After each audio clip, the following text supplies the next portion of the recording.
Donc, mesdames et messieurs, bonsoir. Nous sommes ravis de vous accueillir. Nous utilisons les moments de campagne électorale pour questionner l'actualité. Et aujourd'hui, nous allons parler de la privatisation de l'aéroport Toulouse-Blagnac. À Toulouse, il y a à peu près 100 000 riverains qui sont dans la zone très impactée pour le bruit. Donc c'est un aéroport qui est très enclavé parce que parallèlement au développement du trafic, ça s'est densifié. Et il se trouve que c'est aussi les quartiers les plus défavorisés qui se trouvent en dessous. En gros, l'aéroport, de par sa situation, est un peu au taquet en termes de mouvement aérien. C'est là que le collectif contre les nuisances aériennes s'inquiétait de ce problème. Ça a été abordé en commission consultative de l'environnement en juillet, où ils avaient eu vent que peut-être il y avait un projet de cession des parts de l'État. Le secrétaire général de la préfecture, Thierry Bonnier, avait répondu au collectif « Non, non, il n'y a aucun projet de cession, pas du tout. » Paf, une semaine après, ça sortait. L'agence de participation de l'État faisait un appel à candidature pour la cession de 49,99% du capital de la société anonyme qui gère l'aéroport. Et plus que ça.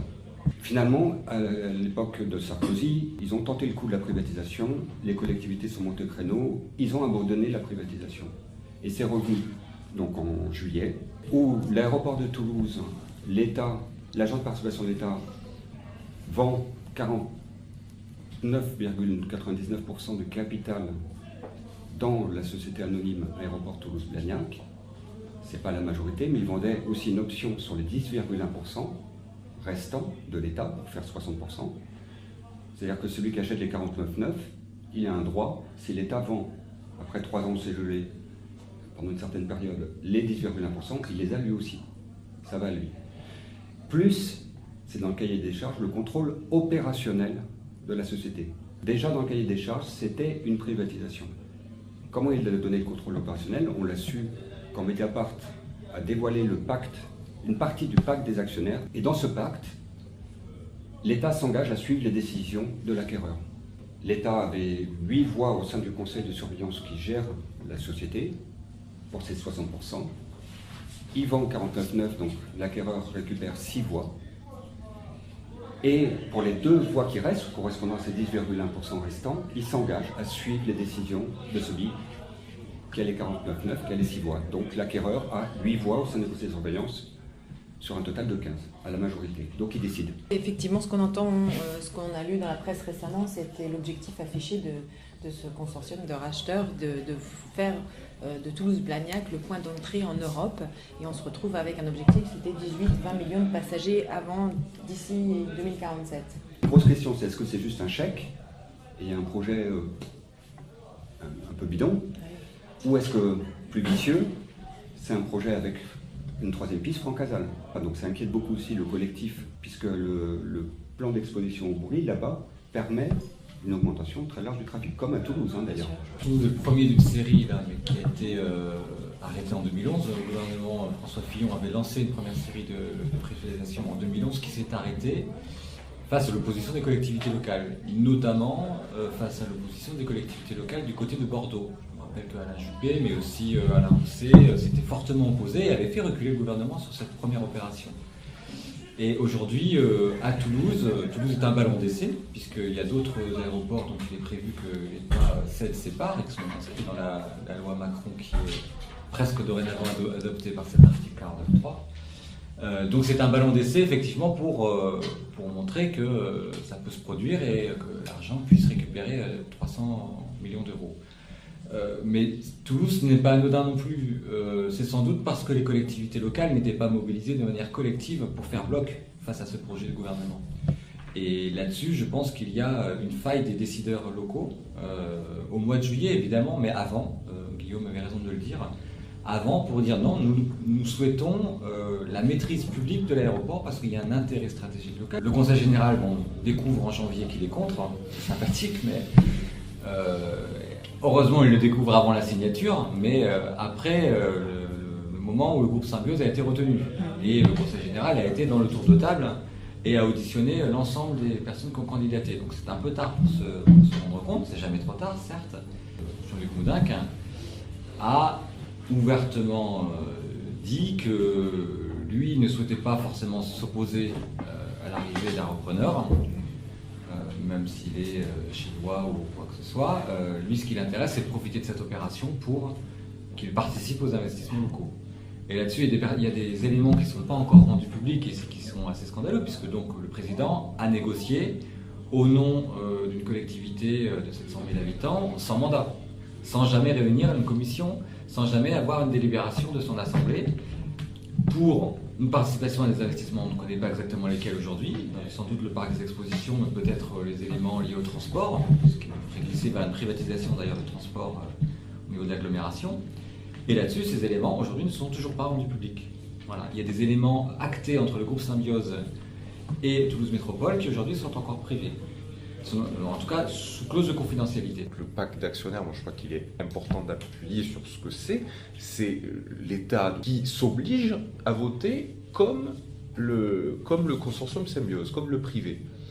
La question qu'il faut se poser, c'est s'obliger, oui, mais c'est une obligation de vote comme celle-ci, il y a forcément une contrepartie. Quelle est-elle? Je crois que c'est peut-être une... Parce que sinon, ça n'a strictement aucun sens. Sinon, le consortium Symbiose me dira vous êtes bien gentil de vous engager à voter avec moi, mais s'il n'y a pas de contrepartie derrière, il n'y a aucune raison que cette obligation, tienne. Donc, ce transfert qui devait être signé en décembre, ça devait être d'un jour à l'autre, n'est aujourd'hui toujours pas signé. Et lors des débats parlementaires sur la loi Macron, il a été reconnu des erreurs sur la procédure toulousaine et sur les aéroports de Nice et de Marseille, où d'ailleurs les amis politiques de Jean-Luc Moudin s'opposent à la privatisation. Peut-être n'ont-ils pas promis une ligne de métro infinançable et donc n'ont-ils pas besoin de l'argent des Chinois pour la financer. Mais donc sur Nice et Marseille, ils sont passés par la loi. Donc je crois que le gouvernement a compris qu'il est assez fragile juridiquement et que des personnes sont mobilisées. Quel projet industriel pour l'aéroport? Comment les citoyens, riverains, acteurs du territoire peuvent intervenir dans ce projet? Ils n'ont pas forcément tous les droits, mais ils ont un certain nombre de choses à faire mentionner. Il y a des outils juridiques que tu as mentionnés, Guillaume, qui existent, mais qui ont des pouvoirs relatifs. Et aujourd'hui, quand les citoyens s'organisent eux-mêmes pour financer des outils de contrôle de nuisances aériennes, ces outils de contrôle démentent toutes les assurances qui leur sont données sur les pouvoirs publics, notamment sur les vols de nuit. Donc là-dessus, il n'y a pas qu'à la question de la propriété du capital, mais bien du contrôle de l'exploitation par les citoyens qu'il faut intervenir. Et je pense qu'il faut des propositions bien plus audacieuses que simplement savoir qui est propriétaire du capital. Les arguments qu'on a essayé de défendre aussi auprès des élus, qu'on a fait remonter au gouvernement, c'est de dire qu'il y a une incohérence dans le fait de reconnaître des erreurs par rapport à comment ça s'est passé à Toulouse, qui n'est pas signé encore, et de poursuivre cette procédure. Puisqu'en plus, vous avez même modifié des choses pour que ça ne se reproduise plus, mais que ça ne se produise pas tout court.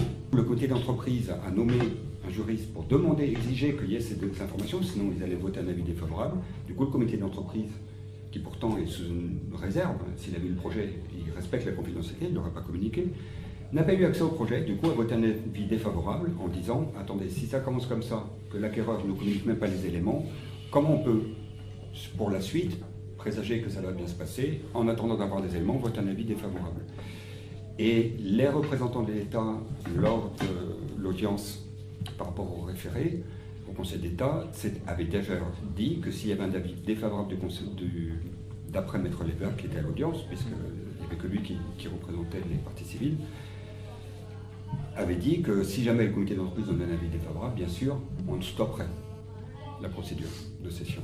Je voulais dire aussi, c'est que du coup, avec ce débat sur la privatisation, maintenant on est monté de niveau. Parce qu'il faut savoir que sur le quartier, au départ, ou dans le canton, on était à se battre pour diminuer les nuisances existantes. C'est-à-dire notamment, pendant un moment, on s'est battu pour obtenir la fermeture de l'aéroport la nuit. Hein, parce que c'est vrai que, mine de rien, petit à petit, les nuisances grignotent au fur et à mesure de la nuit. Maintenant, du coup, on en est à se battre contre, finalement, une augmentation du trafic programmé dans l'avenir, alors qu'au départ, nous, ici sur le quartier, on était à nous battre pour diminuer les nuisances existantes. Je propose le mot de la fin par Régis Godet. Par cette configuration et par le projet, je disais, vous mettez dans le débat des départementales une question qui est vraiment une question majeure, une question qui ouvre des portes. Il n'y a pas que la question de moi j'habite ici et j'ai envie que les nuisances elles soient ailleurs. J'ai envie de moins de nuisances au-dessus de mon toit. Il y a derrière la question, et c'est vous qui l'avez posée en tant que riverain, de la maîtrise publique et de la parole citoyenne. Comment est-elle prise en compte par des décideurs? Et derrière, en déroulant, on arrive aux politiques en vigueur aujourd'hui, au niveau national, au niveau international avec TAFTA, pour dire mais finalement, les élus, à quoi servent-ils s'ils sont simplement des accompagnateurs d'une logique financière? Bon courage sur la suite, parce que vous avez un mandat enthousiasmant quand vous serez élu à l'Assemblée départementale. Merci. Merci à vous tous et toutes.